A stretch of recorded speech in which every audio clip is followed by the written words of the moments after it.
বিষয় কি করে অন্য মাসের মধ্যে অন্য যে মাস আছে ওই মাসের মধ্যে যদি বন্দা কি করে রোজা রাখে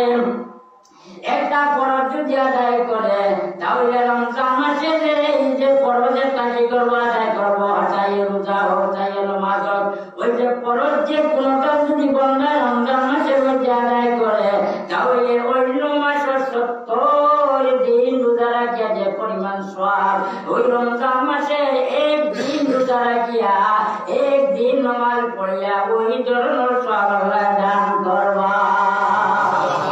খালি রোজা নাই, এই দিন যে মাস আছে এই মাসের মধ্যে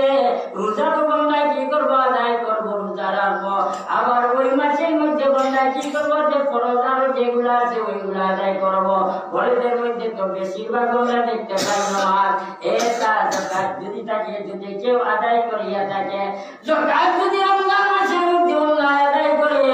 তাহলে অন্য মাসে যাকাত আদায় করলে যে পরিমাণ সওয়াব হবে, কারণ একটা ফরজ 70 ফরজের সমান যেহেতু মিলবে, তখন কোন বান্দায় যদি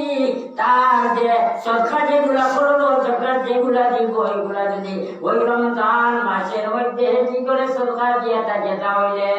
70 সদকা করিয়া যে তখন সওয়াব ওই পরিমাণ রমজান মাসে সদকা করার কারণে আল্লাহ তাকে সওয়াব দান করবা।